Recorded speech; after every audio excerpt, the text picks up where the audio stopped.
I want to bring in now Palestinian policy expert and journalist Rula Jebreal to talk more about this ongoing conflict and war between Israel and Hamas. Rula, as always, it is a pleasure to speak with you. Happy holidays to you and your family.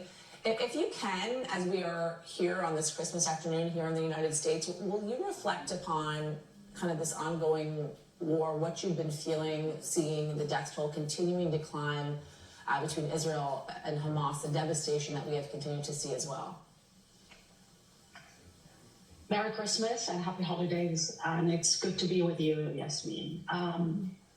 Look, as an analyst, as a journalist, I look at three major investigations I've been conducting this week, and they should have had an impact, but they didn't. One, the Washington Post investigation that revealed that there was never a command and control center after the Shifa hospital.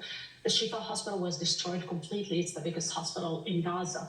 But the whole system, healthcare system, collapsed completely. If you couple this with another investigation by the New York Times that Israel used 2,000 pound bombs, the so-called dumb bombs, and they were hitting areas where they told civilians to evacuate, the so-called safe zones. Actually, they were sterile zones. They were killing people after they asked them to move to those areas. The third one, which is that President Biden not only keep bypassing Congress and delivering weapons to Israel, which uses weapons to bomb hospitals, schools, courts, refugee camps. I mean, last night, on Christmas Eve, hundreds of children died. So far, the death toll is 20,000, of which almost 9,000 children.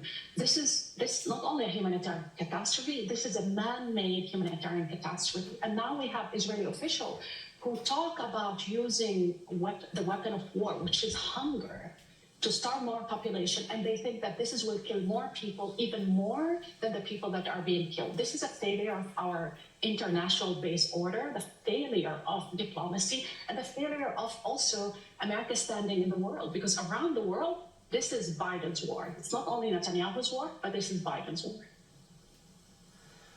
Do you think, Rula, as we're talking about this, the number of people that have died during this war and some of the investigations in which you talked about the role of the United States in all of it, along with the role of the Netanyahu government, that Egypt, that Qatar, that the United States can work to kind of convince Netanyahu and his right-wing government, along with Hamas as well, to come to the table yet again for another ceasefire, not only for hostage exchanges, but for relief for so many members of Palestinian families that are trying to seek safety?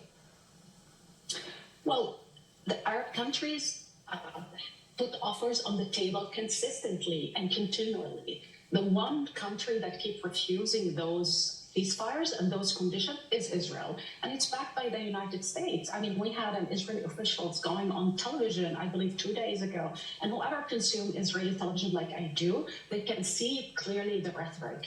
So when President Biden talks about, oh, they care about Palestinian lives, not only they don't care, behind the scene, they're not putting red lines or pressuring Israel to comply with international law when they drop their bombs on hospitals, on schools, on refugee camps, on killing people in churches. I mean, Yasmin, we've seen this week 2 glimpses of this war because we don't have international journalists. Luckily, we have Palestinian journalists who are being killed at a rate we've never seen anything like this since the Vietnam War.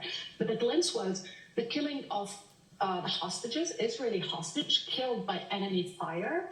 And a lot of those soldiers that you talked about before were killed actually by enemy fire, meaning Israel killed them. Those hostages were shirtless. They were waving a white flag, and they were calling for help. And then the killing of those 2 women in church, which means that the rule of engagement is to kill at sight, and there's no regulation. So the fact that President Biden is not even pressuring Israel to come back to the table, that means they gave up on the hostages. Netanyahu's ultimate game is to stay in power, and this war will continue. And from the standpoint of the international community, this is not only a war on Hamas, this is a war on the Palestinian people. This is a war of extermination. It's interesting. We're going to be speaking with David Rothkopf in the next hour, talking about the fracture that they are seeing, it seems, between the Biden administration and the Netanyahu administration and his government in Israel right now because of the increasing civilian casualties that are happening on the ground.